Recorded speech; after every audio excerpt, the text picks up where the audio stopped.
Hey, yo, Neil. Hey, what's up? I got you. Got you, man. R.I.P. Grammy. Free my brother. It's free till it's backwards. All right, welcome to the finale of On the Road with RSG at the Maui Invitational.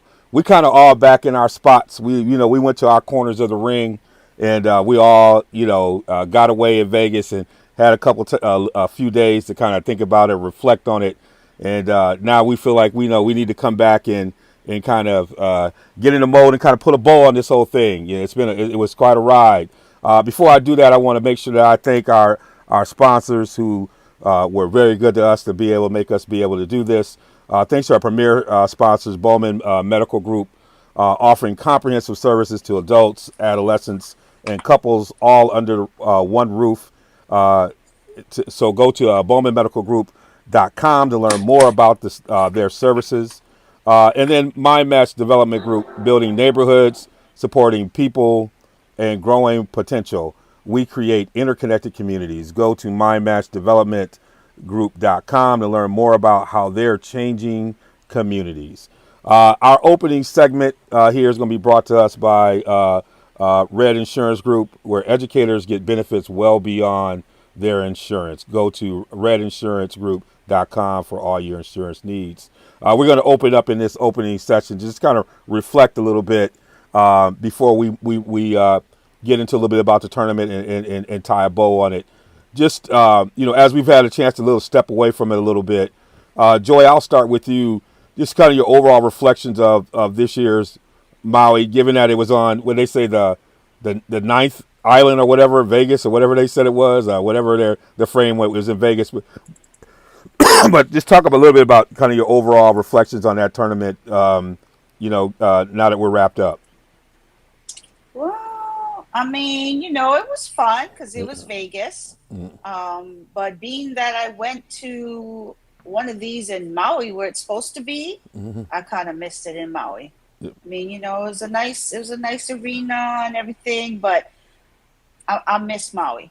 That small little civic center. They had big crowds for the schools. You couldn't really tell because it seemed empty. Yeah.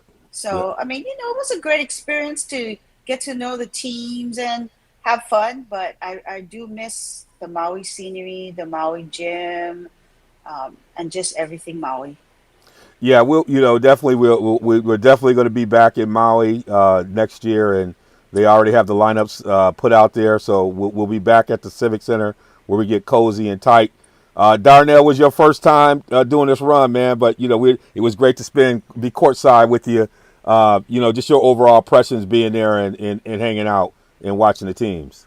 Well, it was a fun experience. We got to sit behind the benches of pretty much most of the teams, and we got to see the way things operate. Behind the scenes with the way how the coaching staff play it with the graduate assistants and everything like that.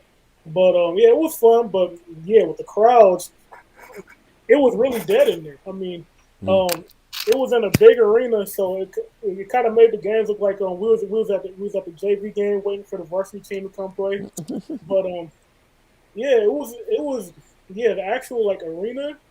It was dead. There wasn't really a whole bunch of energy there for the fan. Well, we had one really fun moment, and I believe it was Notre Dame versus Wisconsin. I believe.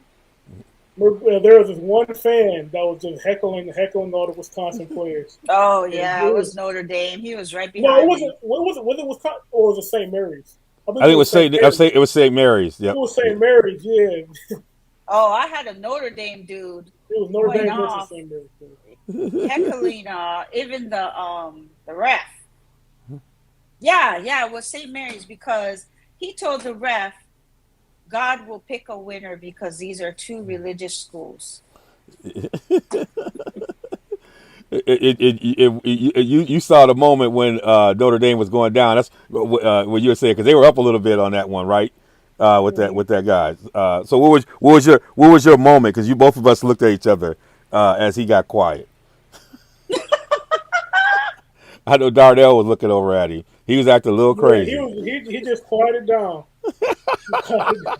He sucked because he was loud the whole game. At the end, when it was clear what the score was going to be, he was down, and them St. Mary's fans over there was on his butt. Yeah, it just tells you, boy, don't count them too soon. But yeah, we had those moments watching people on the sidelines and watching the way the coaches were acting, and folks were just tripping out. But yeah, there's nothing like doing it in the Civic Center. We got to admit that. But there still was some good basketball. When we look at how the teams were playing. One of the things that we've noticed, and I know this is your first time, Darnell, but Joy and I've had a couple of runs with this. This is an interesting tournament because of the way it does create momentum for teams. Right before the pandemic, people were learning a lot about Dayton. That run really started, in the Maui Invitational. In And terms don't of forget UCLA. UCLA, even where they are now, a lot of that started. I mean, I remember the halftime where, was it Jaquez Jr. or whatever, made his debut and he scored 20 points or 18 points or whatever that was in the halftime. And that was the beginning of his run that we then had a chance to kind of see play out here in this year's tournament. When you look at these teams, and Darnell, I'll go to you. Which teams do you feel like will make what we've seen as a traditional kind of run coming out of the Maui Invitational that you think did some good things that are going to show up in late in February and early March? Well, it's an easy one. It's a real easy one. Wisconsin, because they got a star on their team, and he's really blossoming into a guy that, like you said, I think he could be a first round pick somewhere. I don't know if he's gonna be lottery, but I think he'll go in the first round. But hey, you never know. I was wrong about Jared Butler. I thought Jared Butler was gonna be the first round pick. But yeah, Johnny Davis, he can really play. They have a lot of role players as well. I mean, Tyler Wall was playing. He showed up and showed out. You have a lot of pieces there. You got bigs that can shoot. They have a very, very versatile team. I think they're going to make a good push. And then, of course, Houston's a team that was already ranked coming in, so they already had the expectations. But for a team that didn't have the expectations and showed out, it was Wisconsin. Yeah, I agree. Go ahead, Joy. What do you think of your season? Yeah, I think agree too. Yeah, I think St. Mary's. I think St. Mary's is like, it feels like that Dayton group. They feel like a group that grew up and kind of made their kind of national splash, and they got some players. I'm impressed because I think they play with a lot of understanding whose role they got to play. They have a tenacity. They're not scared. There's something about that conference right now that wants to say, hey, we're part of the big table kind of group. I think St. Mary's is a team that got a lot of momentum coming out of this tournament. I think has the right pieces. They can hold together that people need to pay attention to. And I think the other team that's quietly, because of the way he builds programs, is Texas A&M. I think they got some pieces. They got to figure out what they're going to do. But I think they got some pieces that maybe later in the year can show up, and having had this experience could be good. In addition to what y'all were saying about Wisconsin, obviously, in Houston, those junkyard dogs in Houston. I call them never scared. You're going to have to beat them. They're not going to beat themselves coming out of this group. One of the things that they had was the all tournament team, and I know we all had a vote. We had Fabian White Jr. from Houston. Dan, was it Fotu from St. Mary's? Fotu from St. Mary's. Logan Johnson from St. Mary's, and Johnny Davis from Wisconsin. And Tyler Wall, I've watched Tyler. There's a lot of high expectations when Tyler came to Wisconsin, and he showed some flashes of it. But even I think you hear Regard saying Tyler is kind of coming into his own. He's that big, that kind of versatile big that Wisconsin's been known for. I think this was a really good tournament for him to show up and show out a little bit as well. I thought he was on the edge of being an all-tourney selection. I thought he played well. I just thought because he didn't come in with the name, even though he played well, I didn't know I thought they might go with somebody else. But that's the tourney team. Is there someone that y'all felt like should have been on there that was left off? Well, that sounds about right. That was pretty much my ballot, except for I didn't have Tyler Davis on there. I had Quentin Jackson, but Tyler Wall. He deserves it. I mean, he was on the team that won the championship, and he really played well in that championship game. So I definitely can see how he deserved it. Yeah, yeah. Joy. Yeah, it's pretty much who who I voted for. Johnny Davis was my MVP, and Tyler Wall did his thing. Dan Foltu was doing his thing for St. Mary's, and Fabian finally came around the last game. He was doing his thing too, but he finally woke up in the last game. So, and I know he pulled up the first game too. He had didn't he hit all those threes in the first game, and then the second game he kind of quieted down. The third game. The player that came on the scene was your boy Dan. That's Darnell's new guy. Dan Foltu. Yeah, like you had Obi. This is Darnell. Darnell had a love affair with this guy. For the people who haven't had a chance to really watch him, what about him makes him special? He is instant offense. This is a guy that he comes off the bench, which is interesting. But when he comes in the game, he causes an instant impact. And once he scores once or twice, watch out. He's gonna pretty much score every possession he's coming down the court. See, I wish you watched him in the Civic Center, because I got to watch Obi-Wan Kenobi in the Civic Center. He rocked that place. He walked that place. So if we were in the Civic Center and it was right? Remember that place? People talking. He looking. You just went out. You went in and out on us. You went in and out on us. I don't know if that's me or if that's you, but you went in and out on us a little bit. That's her. I was about to make sure. My guy checking out. You'll put some duck. But we do have a new honoree for our Can't Trust It list just by the way he acted. And I'm gonna I hope your video is good, because I know we got a coach that we got to call out who did not show up for two pressers. So I don't know if Joy, you wanna, I might give you the honor of laying this out. We have a Can't Trust It honoree. All right. We can't trust Dana Altman from Oregon. His $4 million year salary that just got extended to, I think it said 2027, and he can't show up for press conferences. Not just one, two. He showed up for the one game he won, but he didn't show up for two. We got reporters besides us waiting for quotes, and he MIA. Not just one, two. He getting paid $4 million a year, and he can't show up to answer a few questions, talk about the game. Man, he is beyond. You can't trust him. I said, Dana. I said, I can't believe, and I can't believe SID them didn't drag him in there. Like, that is so inappropriate. Right? You got reporters who got deadlines. These are people who are following him on a regular basis. He knows this. If nothing else, he owes his own reporters that are coming and follow the Ducks what they need on the road. And, I've seen a lot of coaches have tough outings at the Maui Invitational. They all showed up. Right. Our man Mick, who put everybody on tryout after day 2 at UCLA. Mm-hmm. He was a little bit late the first time because you knew he was saying some words we probably didn't want to hear, but he showed up. And he showed up for everyone after that. Showed up. And we've seen, and the Chaminade coach took big L's and had to show up every time to answer those big L's. And he couldn't show up twice. So, we got to call out. We have all these coaches talking about what players need to do. We have all these fans out here always talking about what players need to do.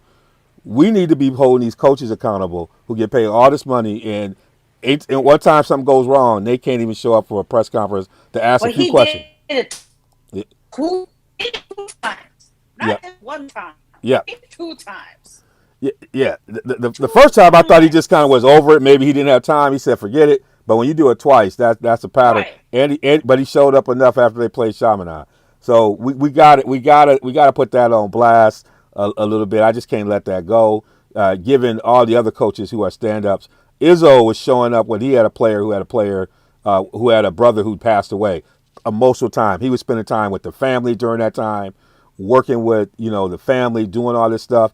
And you could have made an excuse for Izzo not to show up just because Cassius was going through so much. But Izzo found time to make it over there, given all that was going. Hell, Cassius made it, and for this guy not to be able to show up, given all the people who got to do hard work around there, we got to put him on blast here. Nobody else is going to put it on blast. And all the people at the Maui who work hard, the people handling the press conferences did a good job. When they realized it was hard, they held the questions to a few questions so that people could transition out. So they had really good instincts about that. He could have come and answered a couple of different questions. So I'm going to try and put him on blast. But we get ready for next year. Next year, we'll be back at Lahaina. We'll be back in the Civic Center. Hell, we might even have Big Red over there. He wasn't there this year. We'll get back in it. We're looking forward to doing that. We want to thank again, Bowman Medical Group, Mynd Match Development Group, as well as Red Insurance Group for supporting us on this run. It's been good. Darnell was good to kind of get you in your inaugural one. You're gonna have to get your shaka right, because next year we're gonna be sand and put your feet in the sand. You better get the shaka right. You gotta You better get it right, Darnell. Don't be too cool for school. You know who's there next year. You know who's gonna be there next year. Put it out for us. I know you got the lineup. Who gonna be there next year? Arizona. Your team. Arizona Wildcats. The ultimate can't trust it team is gonna be there next year. the team. The ultimate. You better get your shaka rocking. Hey, they beat DeVon and them by 20. Yeah, because they always do that in the regular season to build you up, and then to take your lunch money in the March. They're gonna take your lunch. They like the Dallas Cowboys of March Madness.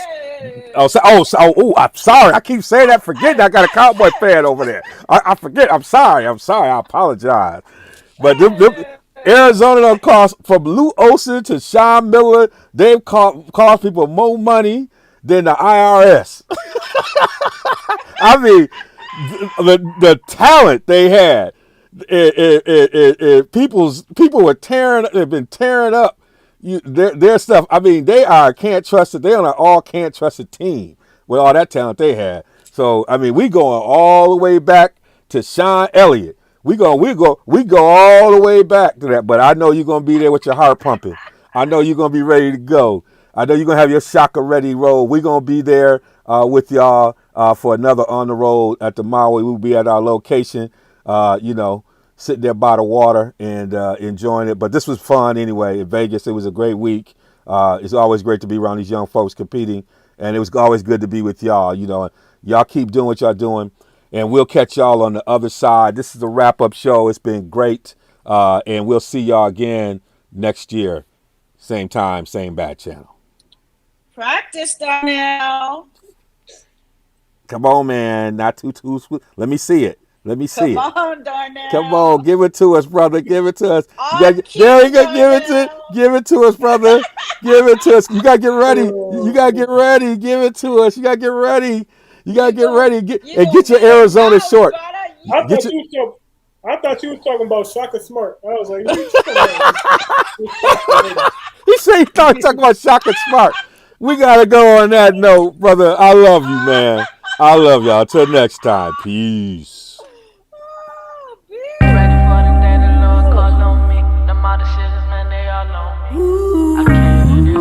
Hey, yo, Neil. Hey, what's up? I got you.